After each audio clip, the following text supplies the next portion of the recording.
Welcome back to episode 4 of the Uncleanables Podcast. We are back today with a whole new topic. Are we just going in and I'm halfway through a chocolate biscuit? No one's looking at you, they're looking at me because I'm beautiful. Actually, I might just put it on you, yamming your face with chocolate biscuit. You're definitely going to put it on me. You are quite entertaining, to be fair. What, just to watch? No, yeah, just like when I'm editing the podcast. Hello, everyone. My name's Dan. I eat biscuits. So today's topic Blast! Today's topic is all about wearing headphones. No, it's not. It's about brand. So just how you come across to your customers. No, it's not. It's brand visibility. Brand Stick to your visibility. guns, Yeah, Stick to but your like, guns. as a dumbing it down for the peoples, yeah, because anyone Right, so it's watching brand visibility, right? anyone watching us must be retarded. No, so it's everything to do with your brand. It's everything to do with how you turn up, portray yourself, how people see the business, everything about that. Yeah? Am I on the right track? Yeah. So that is the general topic, and then where we go through from there. Well, basically, what brought this topic on was the idea of wearing headphones whilst you're working, and that's why we had a little tiff before we started. But we kissed and made up. It's all right. No, basically, look, so how it started was headphones at work, right? And I said, why don't we do one on uniform, as in what we're expected to wear, what we see people wearing who work for us, and how the customer wants to see you. And then obviously Ryan argued because it was my idea. So we compromised and we're doing Ryan's idea. And he said, no, do brand visibility. So we can do brand visibility. Well, I'd already written down an additional topic for how you portray yourself in your business and how that can help your business progress, which sort of does go hand in hand with what Dan said. 100%. Here we go. Back on it. 100%. 100%. Shots. But yeah, so the first topic that brought it on, where we'll start, is wearing your headphones whilst you're working. And now I know a lot of people, particularly window cleaners, will wear headphones whilst they're working. Personally, I don't wear headphones whilst I'm working. I don't think you do either. But we did mention a couple of circumstances where wearing headphones could be I think you can wear them if it lends itself to wearing them. Yeah, so you mentioned about your contract job that you've got where you empty the bins. So I empty bins and I sweep a car park. No one's going to come up to me and talk to me. Yeah, very, very seldom will they. They might, there's a couple of the shop owners now are used to me now. Yeah. And they wave at me, they'll offer me bottles of water and things like that. So if I'm going past, I'll always have one ear down. But if I'm on the back end of the car park, say, just sweeping up a few leaves, there's no one there. I know there's no one there. Headphones will go on if I want to. If not, I'm not like breaking a gut, mate. You get some people can't leave the house without a set of headphones. No, it's like, what are you listening to? I get paranoid that I'm going to miss out on a job, so someone's going to try and talk to me and I'm not going to hear them, and in turn I'm going to completely ignore them, and then they'll turn around and go, well, fuck that guy then, and walk off, and I'm none the wiser because there's nothing worse. Been in my own little world. There's nothing worse. I remember I know this is like digressing slightly, but I remember being lost in London and I needed to find something like a chapel or something like that. It was something silly, right? And you're trying to talk to people. Mate, everyone had headphones. And it was like, it almost was to the point, you're looking at someone who doesn't have headphones in because you don't want to put them out by going, sorry, mate, what? And then having to repeat yourself again. And then they're only going to do that for like half a second or like 15 seconds fucking around or pausing their phone. And they go, oh, I don't know where it is, mate. And then it all goes back in. You think, what a waste of my time. Yeah, exactly. But I don't like it. I've worked as like a manager before in a few places, and they turn when people turn up and that it carries. Me personally, I think it carries a bit of a stigma. Well, I think as well what we were discussing before we started recording. If you had staff turning up to a job, headphones in, hood up, whether it's branded or not, and I think it just gives across the wrong impression. Yeah, 100%. There we go. It's just a terrible one. Because and there's a massive safety aspect of it as well. Yeah, I think massive. Particularly if you're working near a road. Just in general, you've been on site before, and someone could be being sick. Someone could be throwing up. Yeah. And if you're not with it and you're not listening, so they could have fallen off something. Or you hear, would you do? Okay, I'll give you another example. When Cornish used to go up, you can hear it creak before it falls. Yeah. Sometimes it'll creak when it's moving. And then, if you hear a couple of creaks and a couple of cracks, it's coming down. Yeah. If If you've got headphones in, you ain't listening to that. No. Do you see what I mean? Yeah, So yeah. you can't prepare yourself. There's loads in every aspect. There's loads of it. Yeah, I think that particularly when you're working on like in your industry more so, You need working to, yeah. on a building site or around other people, power tools and whatnot, it's very important that you're aware of your surroundings. Yeah, it is. I think so anyway. So yeah, headphones is a bit of a no-go really, unless you know the job inside and out, and you're comfortable with it. Even then, I think, like from a safety point of view, like you said, it's important. Right, imagine getting fired listening to Westlife. What the You hell? are Now my sacked. fired. The worm. Oh man. But there's that to it, and then there's the uniform. Hoodies I've never liked. So yeah, again, in both our industries as well, I think this is prominent with turning up to work in work clothes, but unbranded. Now, there's a difference between turning up into a nice pair of work trousers and a plain coloured t-shirt or high vis or whatever. Yeah. Than there is turning up. Like I see window cleaners particularly going to work in jeans, trainers, I see that and everywhere. a polo top Everywhere. or Yeah. something. Like they're going out for a beer. Yeah, and Yeah. I'm just like, I've never like, seen a window to cleaner. me, it's wild. Yeah, it is. I've never seen. You're the first window cleaner I've ever seen with a uniform. There And what I is a don't few. like about it is I know it sounds silly, but you don't recognise them. No. Does that make sense? So Yeah. like like a gas man, a gas man just by Yeah. looking at him on the street. Some geezer walks up to you in jeans, hello mate, hello, Yeah. and he starts walking around your house. You think, mate, who the fuck are you? Turns out he's the window cleaner. Yeah. Nothing's giving that away to me. Do you know If what I he mean? weren't carrying his water He for looks pole like- or his yeah. squeegee. you don't know if he wouldn't look out of place if you took the pole out of his hand and put a beer in it. No, that's it. Do you know Yeah, what I mean? 100%. 100. Well, here we are. I'm on the go now. Hey, everyone's 101% in. But I from a safety point of view, wearing trainers as a window cleaner, which I've done. I've gone to work wearing trainers a couple of times, and as soon as your trainers get wet, which obviously you're working with water, and you try and walk up a ladder, yeah. there's no grip at all. Yeah, it's not Whereas the with best. my boots, I get maximum grippage. Yeah, I would say I think there's a lot more discipline with you wearing boots to wash windows than me, obviously, to wear it. I wear it because you literally yeah. have to. Yeah, you could be nailing something. Yeah, or you're screwing standing on something. screws all day, Yeah. and you know what I mean. But whereas it kind of you can get them little fancy ones now, can't you? The little trainer things. Trainers with steel toe caps. Yeah, you can get them, and you can get like I think Nike do them. I think Nike do like an Air Force. I say steel toe cap. Really? Yeah, believe it or not. But again, like even if you've got steel toe cap Air Force, I think that's not professional to turn up to work. Imagine someone turned up and was like, "Yeah, I bought these banging boots, mate, it's Air Forces." How much do you really want to wear Air Forces, bro? Do you know what I mean? Like, how are you mental? Yeah, it's not. That's not. You watch someone in America will have steel toe cap Crocs by the end Yeah. of the year. Oh, mate. Someone will. They probably already exist. Someone's probably got 'em. I think as well. Just going on from uniform. Personally, I've been branded from day one, and I think it screams professionalism. So I picked up these new ones today, 20 for 120 quid. Now I know 120 quid's a lot of money, but it's 20 t-shirts. And if I didn't work with sodium hypochlorite, they'd last me forever. Yeah. Like, you think, how long does a t-shirt last you? 6 months? So it's 10 years worth of t-shirts there if I wasn't going to be getting them covered in chemical. It's not. I think it's quite inexpensive. Yeah, it is quite inexpensive. It's not a huge outlay for something that... And I think even if you don't have that, just like, I know it sounds silly, but when I never had branded t-shirts, I used to aim, it never used to work, I used to aim to wear just black t-shirts. Yeah, and if you don't want to invest in a t-shirt, the branded t-shirt, you can get a little name badge. Not a name badge, but like a Like a branded clip badge, one. yeah, magnetic one for about £5. And I personally think I picked up work from being branded, and I know we've got someone in our like, sort of company group chat through my YouTube channel who's just picked up branded t-shirts. He's like started his business. Oh yeah, And he's picked up he's picked up a couple of jobs already just from looking the part. I think it does scream a lot, and being at that Laneland job as well.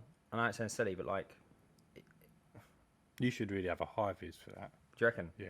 So what I do, Working in obviously I wear public. it in my MKM t-shirts, Yeah. but what I found is when you go into a shop, if I went into a shop with just an old painty t-shirt and just said, "Oh guys, you got to keep your shop clean," they'd be like, "Who's this geezer?" Yeah.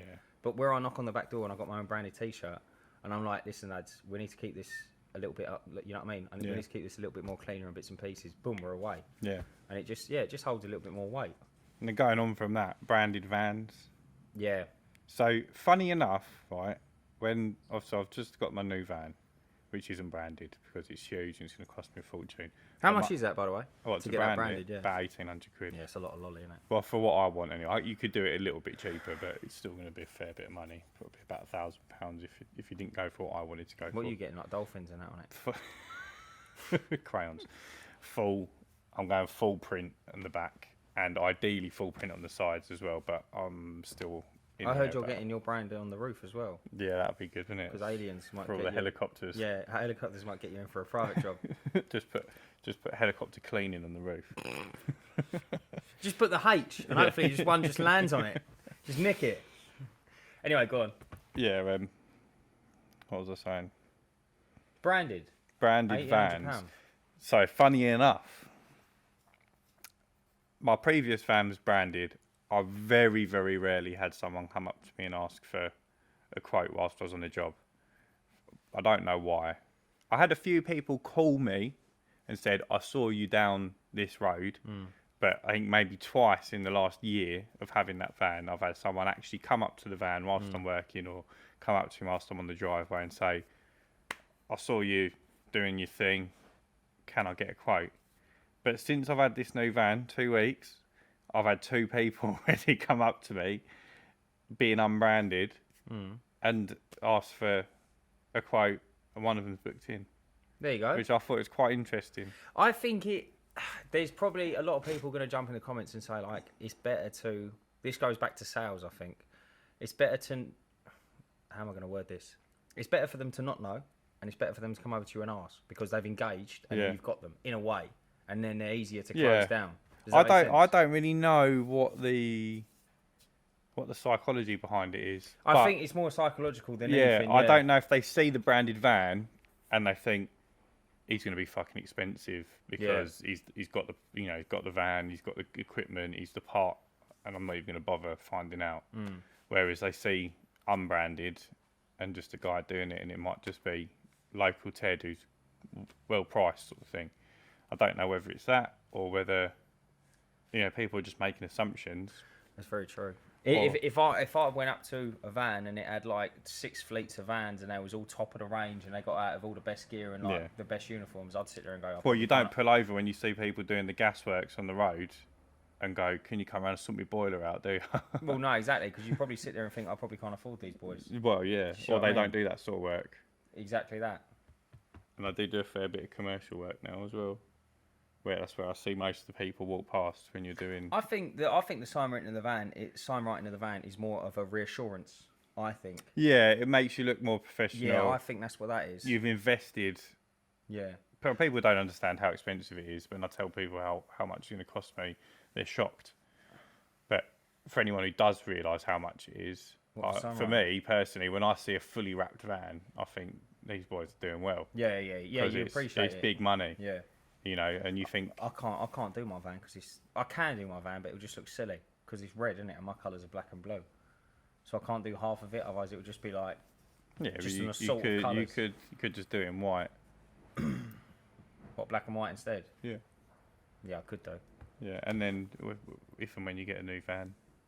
Do you know what though? I just thought for the sake of like, what was it, about 475 or something, nearly 500 quid. For the sake of spending a monkey on it, I might as well. Well, no. In fact, if you just wanted your logo, we could do like what I've done down there. Oh, I see. I mean, just get them printed. It'll cost you about 40 or 50 quid, and then just lay it ourselves. But it'd just be a logo. Yeah. But it's difficult to advertise your services because you do so many different things. Yeah. So you could have like a no job too big, too small, whatever. Oh, I don't like that. No, but do you know what I mean? You could have something like that. You wouldn't need a list of services. I offer a list of services, 8 or 9 services, and I don't really do anything. Here for the income, not the outcome.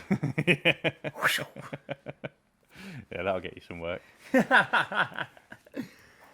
But then, yeah, it goes on to, so one of my biggest bugbears in business is when people use Gmail accounts or Hotmail accounts or Outlook or AOL for a business. It costs between £1 and £3 a month to have a business email address.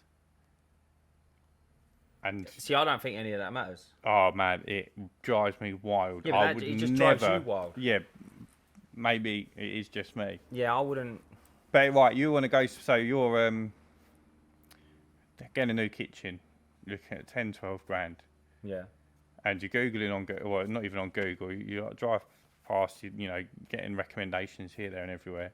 And someone goes, oh, you know, you look on Facebook. Someone goes, oh, this guy's brilliant. Yeah. And you go on there and you go to emailing them. It's Dave321 at You know, straight away, I wouldn't email him. gmail.com. I would have rung him because I'm not the email man. I'm No. the call man. But I know what you're saying. Yeah. But to me, I know what you're saying. But I've been introduced to an awful lot of walks of life, and like, I'll be honest with you, the people that there's some people that are good. Don't get me wrong. They know they're literate. They can do everything. Yeah. Don't get me wrong.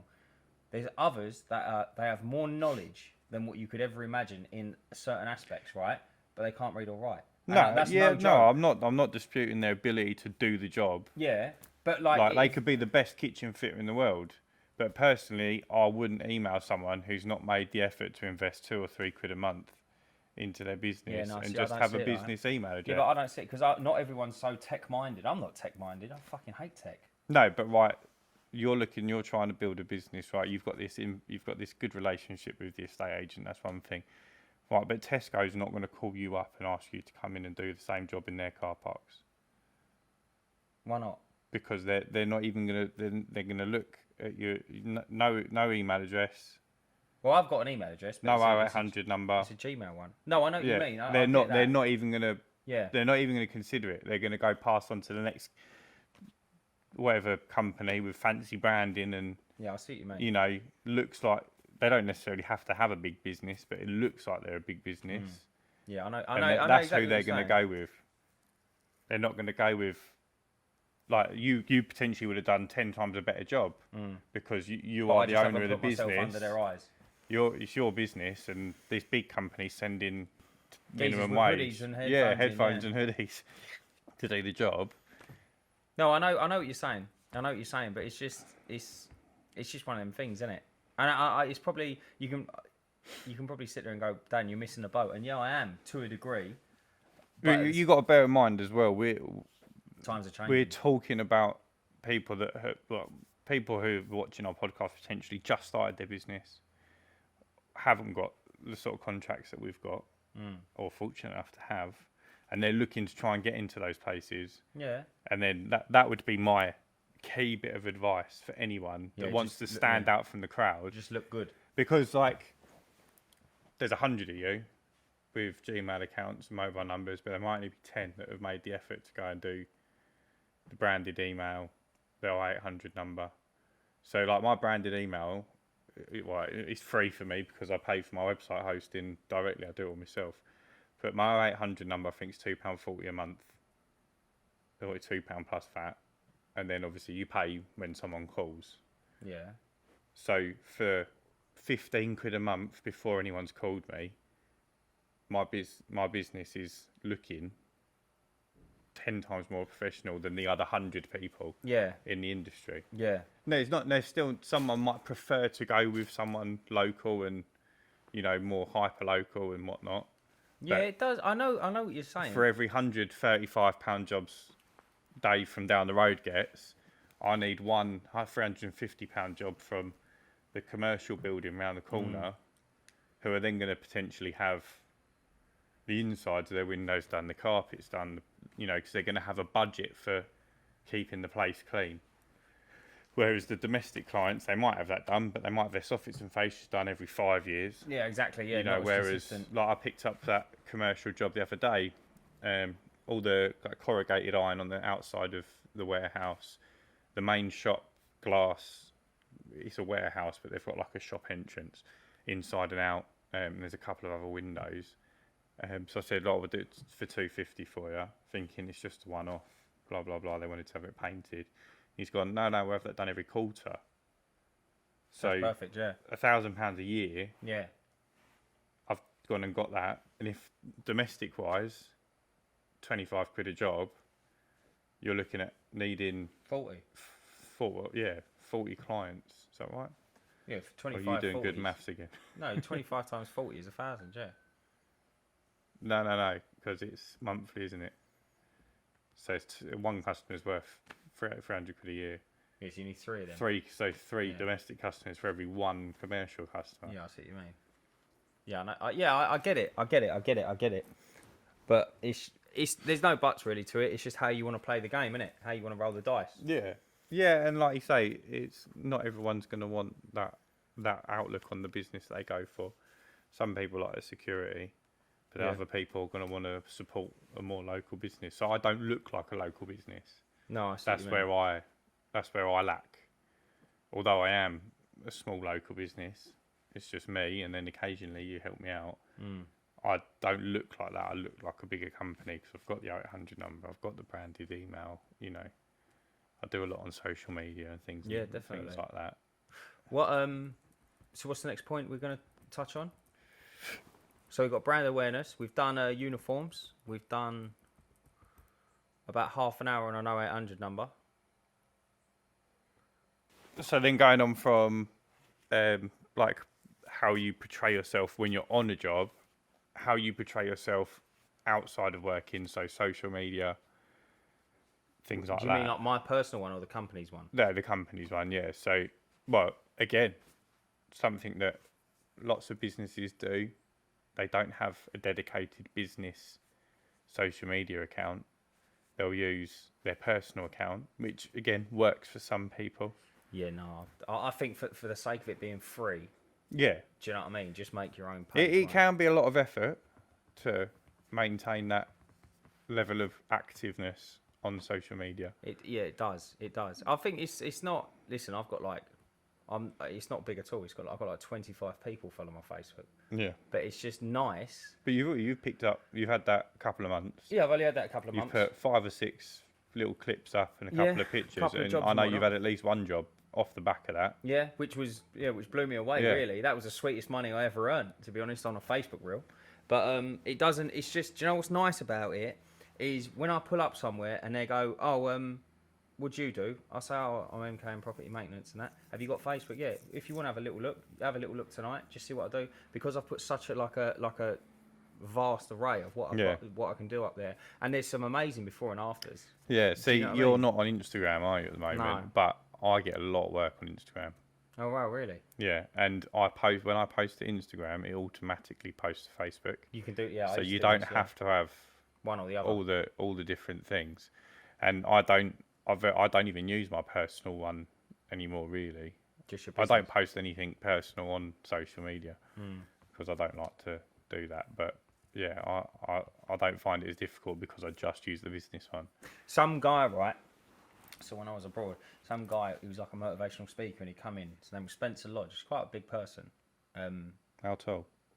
He's massive on social media. Oh, right. Lives on the Palm. He's quite a cool bloke. And we was chatting. I know, I got it. And he made a fascinating point. Blew my mind, right? So when he comes in, introduce himself and all the rest of it. He points outside. He says, "See that billboard?" And we was all looking around. Go, yeah. He says, "How much do you reckon that is a month?" And we was like, I don't know, like £1,000 a month, something like that. He said it was something like £1,200 a month to advertise on this billboard on this busy crossroads, right, in Dubai. And then he come out with these figures, and they was phenomenal, right? And he says that road there is that road, and this road here is this road. And he said the amount of cars that drive by there, he says at any given, like in one day, he says is probably 25,000 cars, which is a lot. He said, say there's 2 people per car. He said you've hit 50,000 people in a day, yeah. And he says Facebook is free. He says you can advertise to the whole world. Yeah. He said is it something like 4 billion Facebook accounts? Probably some. Yeah, I wouldn't be surprised if it's more than He that. says effectively you can hit everyone. Obviously not in a day. Yeah. But you see what I mean? And he said the difference, like If you plug 1,200 quid into Facebook, bro, could you imagine? Or even if you just rung, I know this is impossible, but if you rung up all your friends on Facebook, I've got like 300, yeah? If you ring them all up and just say, share don't this show post. off. No, but if you rung them up and said, share this post, yeah? So let's say they've all got 300. Yeah. Well, I'm not good at maths, but what's 300 times 300? That's 12.5 billion, isn't it? 300 times 300 is a lot. Yeah. Oh, like, we've got to do the maths now, ain't we? 9,000, isn't it? No, it's 90,000. that sounds more like it. 300 times 300. 90,000. Yeah, you go 90,000. So you can hit 90,000 people, and it's free of charge. Yeah. Could you imagine? That's crazy. But isn't then, again, in theory, that works. But if your business is local, that 1,200 quid spent on the billboard is way more efficient for you than Facebook. it? Yeah, no. What I'm trying to get at is there's different strokes for different folks, isn't there? Yeah, yeah. Like if you want to start it off like boxed a little bit clever with little money you have, Yeah. you can do it. I'd love to advertise on a Gallows Corner. Yeah. Not Gallows Corner, Fortune of War. I think that would be such a cool advertisement. And just because I'm Essex based and everyone but that's driving up like and a down personal goal. Yeah, no, for you. that's like that's a It's PB. money. It is money wasted, really. Yeah, that's I think PB. anything personally. No, it won't if be you're for not, MKM. It's just my head. Oh, just Just picture of just you. a mugshot of me. Yeah. Just zoom They'll right probably in, do. just They'll this probably big. do that for you. Of course they will. It's money, Yeah. innit? No, but I'd love to do that. But exactly that. So if you want to keep it to Essex, like I've done some Facebook ads and that, and I've just kept it in Essex, like Yeah. specialised in one Yeah. area. So when you're like us, where we cover 50-mile radius, you know, within reason, then Facebook is way more effective because you can target that 50-mile. Mate, you could. It's clever, you know. You can do. You know already. You can do ages and everything. Yeah, yeah. You know that, and then you can go deeper. You can do what. You can aim for actual like groups of people, like hobbies. Yeah, yeah. Like I only want to hit rock climbing people, Yeah. and everyone. Do you know what I mean? And it's like it's clever. Their Yeah. algorithm is on smash. Yeah, it'd be the a way good they've one got for it. you probably to target people that are into DIY. Yeah. Because if they get to a point where they can't do something or they've tried something and it hasn't come out well, Yeah. then they'd call you and say, "Can you come in and fix this for me?" I always think to myself as well, like everyone always wants to go massive and like, oh, you know, I'm going to take over the whole of England with this company, right? But I sit there and I must be the only one that says this, right? I think there's enough money in Essex to make us millionaires, just in Essex. Yeah, you ain't got to go mental. I think there's something like 31,000 homes in Wickford, yeah? There's probably more in Rayleigh. Yeah. Yeah, so you've got 31. Then you've got going along. Then you've got like Benfleet. Yeah, Then you've got that's bigger, Southend. innit? Southend's enormous. Yeah. Imagine if everyone in them areas had a leaky tap, rung me. Game over. Yeah, well, yeah, you wouldn't be able to cover. I couldn't cope. I'd just be Yeah. snowed under. But do you see what I mean? Like you haven't got. We've only Yeah, done you four could areas. you could nick a good bit of money being mate, busy. exactly. But then what happens at that point is just progressing your. There's people out there that just want a job, but if you want a business, that's when you start having to transition from. a man to a woman. That's me. Cancelled, bruv. YouTube career cancelled before it started. That's when you got to start transitioning from having a job into running a business. Yeah. So taking on an additional staff member or sending people out to do these jobs. Yeah. And that's when your job turns from doing a good job to ensuring that your staff members doing it. You made a very good point about it's easy to go from 20 grand a year to 50 grand a year. 0 to 100 is 0 to 100 easy. is almost Yeah, easy. But Yeah. 100, so people will tell you, well, the first 100 is the most hardest. After that, it gets easier. No. 0 to 100 is easy.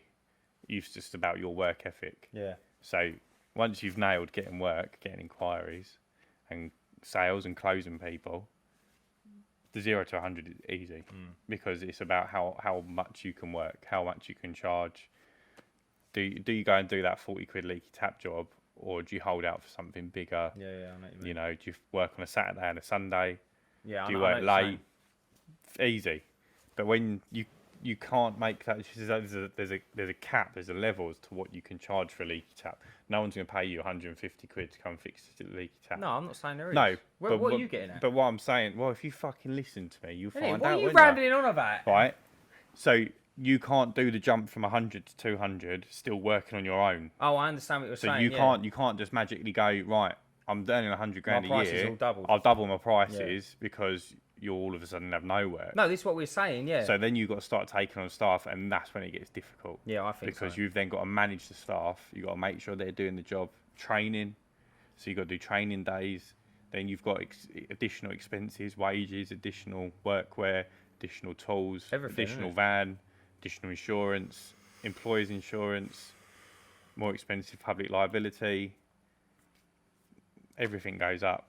So then not only have you got to do that, you've got to almost triple your workload, because having two, like we've said this before, having two people doesn't just double how quick you can do stuff. It almost triples how quick you can do stuff. It does, yeah. It's actually if not quadruple. bizarre. Yeah, it's bizarre how Because quick. there's like two working people that almost work as fast as two people on their own. You get like 4 times the speed. So then you need to look at tripling your workload before you can even take on a third staff member. And then you've got the first one that could influence the second one if they've not been trained properly. So bad habits will train bad habits. And before you know it, you end up with... Then you've got to start dealing with refunds. Yeah. Because you're not... Or going back to jobs to fix problems that have arisen. Either in your own time or... Yeah, I know what you mean. You know, and then you can't... Legally, you can't say... You got to go fix that free of charge because you fucked it up. Oh, mate, yeah. That's not how life works, unfortunately. Although it makes sense to do that, it's not. So you've got to fix that on your own time. Staff don't look after tools properly. Mate, don't look after vans properly. No, Have you been in... I used to work for a company, we used to work at night doing the train tracks. All hire vans, yeah? Yeah. Oh, my God. It was like a go-kart. Yeah. Go-kart track. All Yeah. the vans. Like driving around London, racing each other. I had a staff member once who left a squeegee at a job. And a Hoover. And a Hoover. This guy is moaning about a £4 squeegee. I see it. It must But have it's rolled not out your right. van. So if no, I'm not bothered about that. But You are, because you bring it up I'll never every let day. you forget it Yeah, to the day I die. exactly. But I'm not bothered about it. My point is, I'm not bothered by it. once you get 5 staff members and they do that once a week, Yeah, profits each, start going out the window. Yeah. so that's 7 times 5, Yeah. 35 quid a week, Yeah. 120, 150 quid a month, and it soon adds up. And sometimes it's not a squeegee, sometimes it'll be a fucking carbon pole from the gutter vac, and they're 100 quid each, or they'll stand on one. Yeah, crack one. Yeah. And the new ones I've got, I think they're about 140 quid each because they've got fancy clamp on That's them. what I mean. It's insane. It is insane. There's so much. Like, I think, yeah. Or you can imagine you take the scaffold tower and they leave one of the diagonal bars there. Yeah, or they pick it up and just smash into someone's render. Yeah, and knock then the beam you go off the to the side of next it. job Yeah. and you can't do it because you're missing an integral part of the scaffold tower. And then that job's delayed. Yeah. You're not earning that day. You've got to go back You've to got to get go that. back. Hopefully it's still there and the customer hasn't just thrown it away. Or No, it adds up massively. I The mean, amount of we're only people- looking at the bad points. But that's all you get when you employ staff. I left a ladder at a customer's property once, like me. I left it there, right? Did you sack yourself? No, but she'd moved it, hadn't bothered telling me that I'd left it there. I didn't realise until, because I think I left it on the Friday. I didn't work it out until the Monday. Then I sort of had to backtrack and worked out that her job was the last one that I was at where I used it. Gave her a text. Did I leave my ladders at your property? And she went, oh, I'm not sure. No, Go full round- well that she picked it up and moved it. She went, go round there and check. So I went round there, checked, like, 'cause obviously I know how to let myself in the back garden. There they are, not where I left them, down the side of the house. So she must have moved them. Because I only ever put them up against the house. And then I normally would put them back in the van, but obviously I didn't. Unbelievable. Yeah. Unbelievable. So you can't even rely on the customers to tell you. Well, I've left stuff at properties all the time. It happens, but when it's not your equipment, less care is being taken. Mate, I've got a story I can say, yeah, but I don't know if we can put it in. We'll do it now, and I can cut it off. Right. If the episode ends now, you know it was a fucking good story. Mate, I'm not going to lie to you. Too good. This is the juiciest story I've ever got in my life, and it involves me. So talking about leaving things on site, right? So when I used to work on the railway, I was a PICAL, yeah, person in charge of work, right? It's just like site manager. So anyway, we was doing welding. And with welding, they use these little wedges, yeah? They butt the wedges in, they pick the rails up, and they line up, and then boom, they drop a weld on it, right? So anyway, I think we done 2 welds or 3 welds one night. So we're driving along. Everything's accounted for on the railway. Everything, yeah? They know how many extension leads they have. Everything's signed in the van, signed out the van, to a degree, yeah? So anyway, get to the last job. Welder goes, can't find one of my wedges. bearing in mind it's my job to leave site. I have to. So this is like we're on the third site. We've already done 2 welds. Yeah. I search the site before we leave. Everyone off. Lovely. Radio in. Fine. Yeah. Geese says can't find a weld. Right. Can't find a wedge. Now normally you go fuck it, leave it. Yeah. No, this is trains, bruv. This is big. Yeah. I say all right, no worries. So I say, check everything. We pull his van to pieces, can't find it. Yeah, he goes, I said, you sure you had it? He went, no, Dan, I'm sure I had it, mate. I always carry 10 wedges. I've only got 9. I said, all right. I'll go to the second job. Can't find it. On my own, yeah? I've got to go on. They're waiting now, right? So now I've got, I think, 5 or 6 blokes that are under my command, under my jurisdiction, so to speak. I'm responsible for their safety. I've got them waiting outside the train station. If they go up and go, oh, shit, I forgot that. Train, like, you know what I mean? Power comes on, game over, right? So I'm flapping. Blow back to the second job, have a look, can't find anything. This ain't just in the platform. I've got to walk down the tracks, yeah? So I'm running because I've got to meet deadline. Otherwise, if we overrun, the whole DLR slows down because of me. Yeah. Go back to the first job, run to the site, fan the wedge on the fucking running track, facing the direction of traffic. I don't think you understand. The train could have come off the fucking rails, facing the direction of traffic. And I just sat there and looked at it, and I could have cried, mate. Picked it up, put it in my pocket, come back. So he done the second job without even realising. Yeah, we got all the way to the end. Good job he counted his thingies. Yeah. And do you know what the even bigger smasher was? It wasn't a ground floor train station. On the DLR, some of it is on stilts. High up in here, it was one of them. I don't know if it would have derailed the train, but I would not to have. You wouldn't have liked to. I fucking would not have liked to have tested it. He was like that, wedge. He was like that on the running track. Them flanges. So how the train runs, it's got a wheel, and on the wheel is a big lip. It's called a flange, and that's all it sits on with. That's it. So you can effectively, they can derail easy. Yeah. When I see that, I was like, oh my good God. After that, I counted every single wedge in and out every night. I was like, this is... But yeah, you can put that story in, but I don't know. I mean, it's a bit tasty. If that video ends there... Well, I think if the train had come off the track and you hadn't told anyone, we probably would have to cut it. But, yeah. But I think we'll be all right. But anyway, there you go, guys. End of episode. Interesting story. And I'll probably clip the bit where you go, let's talk about the incredible story, and put it right at the beginning of the episode so people watch to the end. Let's do that. That'd be a well good idea. But yeah, anyway. Yeah, that was tasty. That was a good one, guys. I'm getting married on Sunday, so we won't make a difference to you guys. But we're not going to be recording for a week or so because I'm off to Turkey. So we'll be back recording in a couple of weeks. But as the schedule goes, we shouldn't miss a week. So see you when we're back. Adios, amigos. You need to do something like that every episode now. It's becoming too good. Just something different. Fucking autistic. Like, what was that? Stay cleaning. Stay cleaning. No, and what was the other one? What did I do last week? We made a joke last week as well. I can't remember. I'll find it because I'm still editing last week's one. All right, sweet. But yeah, catch you next time, guys. Bye, Enjoy. guys. Bye.